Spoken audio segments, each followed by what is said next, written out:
Bien chicos, a ver, continuamos hablando acerca del oncenio. Ya habíamos hablado un poco de sus características generales, ¿no? Ahora vamos a profundizar un poco más en el aspecto de la sociedad, la política y el periodo de caída. Bien, primero, vamos a hablar de la sociedad. A ver, para hablar de la sociedad tenemos que hablar acerca de los principales grupos sociales. A ver, generalmente cuando somos de alguna civilización antigua, digamos, siempre utilizamos lo que es una pirámide social. La pirámide tenemos, en la punta de la pirámide tenemos a los gobernantes, más abajo tenemos a la nobleza, a la burocracia, y abajo tenemos a la clase más baja. Puede ser quizá esclavos, agricultores, comerciantes, etc. ¿Ok? Pero eso funciona para una civilización antigua y que no es, digamos, no es tan compleja. La sociedad del siglo XX peruana es muy compleja. Entonces tenemos que saber agruparla. Bien, yo le he diferenciado en 5 grupos en realidad, pero principalmente son 3 grupos importantes, que es el indígena, el grupo indígena, ¿dónde está? El sector obrero, el grupo de los obreros, y la clase media. Más abajo tenemos a la oligarquía, que de por sí ya tienen todo un periodo de la historia para ellos mismos, y los comunales, que están bastante relacionados. Entonces, empezamos. A ver, sociedad. Primero, la situación del indígena. Algo que se había debatido bastante durante el siglo XX, sobre todo durante la primera mitad, fue la situación del indígena. Bien, el indígena vivía en un desarrollo de pobreza, de extrema pobreza. Falta de educación, no había presencia de salud, no había presencia del Estado en esas zonas rurales y alejadas, ¿no? No existía la presencia del Estado. Entonces ellos crecían por sí solos, ¿no? Era una familia que tenía una porción de tierra, una chacra, trabajaba la tierra, comía de lo que sembraba y quizá por ahí se encargaba de vender o hacer trueque, se podría decir, ¿no? Con otros pueblos, otros caseríos, y así podían subsistir las familias en la sierra. Estamos hablando de inicios del siglo XX, 1919 hasta el 30. Entonces tenemos esa situación. El indígena no estaba siendo revalorado por el Estado. Primero, no tenían derecho a votar, no tenían derecho a la educación, y mucho menos tenían acceso a a un sistema de salud de calidad. ¿Ok? Actualmente esas 3 cosas sí las tienen, pero las 2 últimas, educación y salud, ¿las tienen de calidad? ¿Realmente hay calidad de educación y calidad de salud? Si no hay ni siquiera para una clase media baja, menos van a haber para estos grupos indígenas que están alejados. Entonces, ahí te puedes dar cuenta que la situación no ha cambiado demasiado. Desde 1910, 19 hasta el 2020, hasta ahora, la situación no ha dado un giro importante. ¿Ok? Pero primero vamos con el origen para que entendamos lo que sucede más adelante.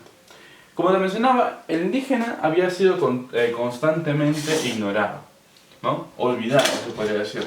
Fue considerado por ahí en el gobierno de Andrés Sabino Cáceres, ¿no? Se discutió un poco, pero siempre al final fue la última rueda del coche. Sin embargo, durante el gobierno de Augusto Beleguía, algo se hace, algo se hizo. No a nivel profundo, no soluciona la herida, ¿no? A ver, vamos a imaginarnos una enfermedad. La enfermedad es infección estomacal, garganta, lo que sea. Uno de los síntomas es la fiebre. Si tú te tomas una pastilla para la fiebre, ¿curas la infección? ¿Sí o no? No la curas. Entonces, es más o menos lo que pasó. Existía un problema con el indígena. Lo que hizo la guía fue curar la fiebre, pero no solucionó su problema el indígena. Y el problema del indígena que hasta ahora casi no se ha solucionado. Así que vamos. Primero, existía lo que se llamó el paternalismo del Estado. ¿Ok? ¿Qué es el paternalismo del Estado? Quiere decir que el Estado, el gobierno, el presidente con su grupo, ejerce una posición paternalista, como un padre que tiene que protegerlos. Es decir, no los ve como un ciudadano o como un grupo de ciudadanos, como un grupo social capaz de autodefinirse, de autosustentarse y de ejercer una posición política. No los ve así, los ve como como un grupo que necesita ayuda, que necesita amparo, ¿no? Que necesita apoyo, que no puede caminar solo. Y entonces eso vendría a ser un estado paternalista. Bien, Leguía hace ciertas cosas para apoyarlos. Uno de los simbólicos, cosas simbólicas en realidad, nombra el Día del Indio, el 24 de junio, ¿no? Además también nombra el patronato de la raza indígena, ¿no? El reconocimiento legal a las comunidades. Con este reconocimiento legal, las comunidades indígenas de la sierra y parte de la selva estaban siendo ya reconocidas como parte del Estado peruano, ¿no? Y que podían ejercer cierta posición política, una opinión, más no una posición o un voto determinante. ¿Bien? Y también, esto sí es muy importante, se dio la ley de conscripción vial, en la cual se servía ¿para qué? Para la construcción de carreteras. ¿En qué consistía? En que todo hombre, varón, de 18 a 60 años, tenía que participar obligatoriamente, al menos 2 semanas al año, para la construcción de carreteras. Tenías que ir a trabajar en esa construcción sin recibir nada a cambio. Tú ibas con tus propios medios, trabajabas en la construcción esas 2 semanas, ¿no? De lunes a sábados, quizá. Tenías 25 años, te dedicabas a trabajar, trabajabas en la carretera, regresabas a tu casa, se acabaron tus 2 semanas y listo, chao, gracias. No existía un reconocimiento monetario del Estado, ni siquiera un reconocimiento legal ni de nivel de certificado, si quieres. No existía. A esto se le llamó, y puedes apuntarlo por ahí con lápiz, se llamó la mita republicana, ¿ok? Mita republicana, o también se le llamó como un nuevo esclavismo, ¿no? Una especie de esclavismo del siglo XX. Entonces, esto era una manera de tener trabajo gratis, ¿no? Y de ese trabajo se podía escapar. ¿Cómo? Pagando cierto dinero al Estado, tú pagabas, ¿no? Por no trabajar y no trabajabas. Pero dime, un indígena que vive de su chacra, ¿va a poder pagar eso? No va a poder. Y si no pagaba, si no trabajaba, probablemente preso, probablemente golpeado o afectado económicamente, ¿no? De tus recursos, etc. Entonces tenías que trabajar sí o sí. En cambio, las personas que tenían dinero pagaban y se acabó. La clase media alta pagaba y se acabó. Pero si eras obrero, trabajabas en una fábrica, eras indígena o eras un estudiante que quería salir adelante, digamos, tenías que trabajar. Ahora, también se dio la organización autónoma. Y esto es también muy importante, chicos. ¿Por qué? Porque se generó un comité pro derecho indígena. O sea, ya se está hablando acerca de los derechos, ¿no? Se está hablando acerca de los derechos del indígena.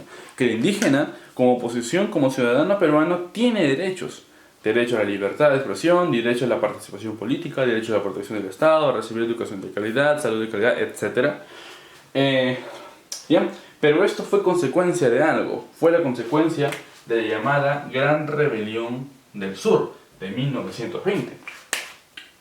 Estos movimientos sociales importantes que se dieron durante el siglo XX surgieron y sirvieron sobre todo para que esas minorías, los obreros, los indígenas, puedan recibir derechos. ¿Ok? Si las personas de la sierra, los indígenas, las mujeres, los adolescentes, los universitarios, tenemos derechos, es porque personas antes que nosotros lucharon por esos derechos. Salieron a la calle, salieron a marchar, retiraron gases lacrimógenos, los golpearon, etcétera, etcétera, pero ganamos derechos. Entonces, es muy importante que la gente se haga notar, que la gente exprese su voz. Muy bien, ninguna marcha debería ser mal vista o deslegitimizada. Bien. Segundo sector, el sector obrero. De este sector ya tenía cierto apoyo, porque recuerdo que en el aspecto económico le había impulsado lo que son las industrias urbanas, ¿no? Entonces el obrero ya tenía cierta posición. Además el obrero también tenía acceso a la educación, ¿no? Sus hijos, el hijo del obrero iba a la escuela, escuelas públicas, ¿no? De repente por ahí si tenía suerte llegaba a la universidad, pero llegaba a una educación. Muy bien, el sector obrero. El sector obrero no mantenía la posición, no recibía una, digamos, una sensación paternalista del Estado. Ellos sí podían, se agrupaban, ¿no? Se podían agrupar y podían emitir su voz, su posición política. Ante ello, en el mundo surge la ideología socialista, sobre todo en Rusia y China, ¿no? Que ya por la Guerra Fría, tú ya lo sabes, de la Unión Soviética, y el año pasado también hicimos un poco, ¿no? La ideología socialista. Entonces los obreros tomaron esa ideología, dijeron, ¿no? Que los obreros tienen que tomar los medios de producción, ¿no? Y hacer un reparto equitativo de las ganancias, reparto equitativo de los niveles productivos, ¿ok? Que no hayan ricos y que tampoco hayan muchos pobres, que todos seamos iguales a nivel económico. Muy bien. Los obreros querían llegar a ese ideal, querían mantener esa idea, pero fue la postura que tomaron. Muy bien. Y además, esto es muy importante, se establecieron en la CGTP, que es la CGTP, es la Central General de Trabajadores del Perú. Apúntalo. ¿Qué es la CGTP? La Central General de Trabajadores del Perú. Bien, ¿para qué sirve la CGTP? Básicamente para reunir a los sindicatos obreros, ¿no? Reúne los sindicatos obreros. Obreros de las fábricas del puerto, de las fábricas industriales, de las fábricas de alimentos, ¿no? Etcétera. Reunía a todos los sindicatos. Luego tenemos al siguiente grupo, la clase media. Aquí están las personas que tienen capacidad económica, que pueden acceder a la universidad, que tienen un trabajo medianamente estable, ¿no? Y sobre todo que pueden ejercer un voto. Recuerda, si aquí tú no participas en política, no existes. ¿Quién participa en política? Las personas adineradas. Las personas que tenían una posición centralizada. Ellos podían participar. Y ellos eran los dueños del Perú, se podía decir. Entonces la clase media va generando reformas a través de movimientos sociales, ¿no? Marchas, etc. Se genera una reforma universitaria para una libre educación para todos los universitarios, una educación de calidad sobre todo. Se hace una expansión de la burocracia, obviamente, porque las personas cuando salen de la universidad, ¿qué pasa? Salen como profesionales. Y tú eres un profesional, un doctor, no te vas a ir a trabajar en una chacra o una fábrica, no. Tú como doctor empiezas a trabajar primero para el Estado, que era lo que todo el mundo quería trabajar para el Estado. Trabajas para el Estado. Entonces, si trabajas para el Estado ya eres parte de una burocracia. El Estado ya te paga un sueldo fijo a ti. Entonces, el dinero que tiene el Estado también un poco va a chorrear para ti, ¿no? Se podría decir así. Se expande la burocracia, además también la expansión urbana. Y eso es muy obvio. Por ejemplo, eres clase media, tienes capacidad económica, no gran capacidad, pero por una mediana capacidad, no vas a vivir en un, digamos, en un edificio, ¿no? Una especie de edificio, imagínate en esa época un edificio, en el cual vivían un montón de personas, ¿no? Una casa pequeña para unas 7 personas. No, ya eres un profesional que necesita un espacio, ¿no? Para desempeñarse con su familia y un espacio para seguir educándote, ¿no? Un espacio para desempeñar tus labores académicas también. Entonces, la ciudad crece, ¿no? Las ciudades se hacen más grandes, hay más casas a los bordes, etcétera, y etcétera. Y tenemos por último a la oligarquía, ¿no? Que la oligarquía era muy importante porque, o sea, se manejaba la agroexportación, exportaba, importaba, pero dejó de lado un poco eso y se pegó más a lo que era la burguesía urbana, es decir, dejó de tener una gran empresa, ¿no? Que se encargaba de cosechar el arroz y exportarlo, sino se dedicó, por ejemplo, a la fabricación de, no sé, vender arroz a nivel de ciudad, ya no a otros países, sino en las mismas ciudades. Pero ¿por qué sucede esto? Porque el Estado ya no les estaba ayudando, entonces no les iba a ir bien si es que se dedicaban a vender o comercializar con el extranjero, no tenían el apoyo del Estado. Y lo mismo pasa con los jamonales. ¿Quiénes son los jamonales? Los jamonales son personas ricas, terratenientes, que tienen una gran extensión de tierra, ¿no? Tienen bastante territorio y en la cual pueden practicar la agricultura, ganadería, etc., ¿no? Y básicamente el Estado era dueño de estas tierras, ¿no? Obviamente sin chocar con la oligarquía, pero así estaban organizados. Tenemos el indígena, el obrero, la clase media, los 3 grupos que más se movilizaron en un aspecto mayoritario. Luego tenemos a la oligarquía y a los jamonales. Continuamos allá.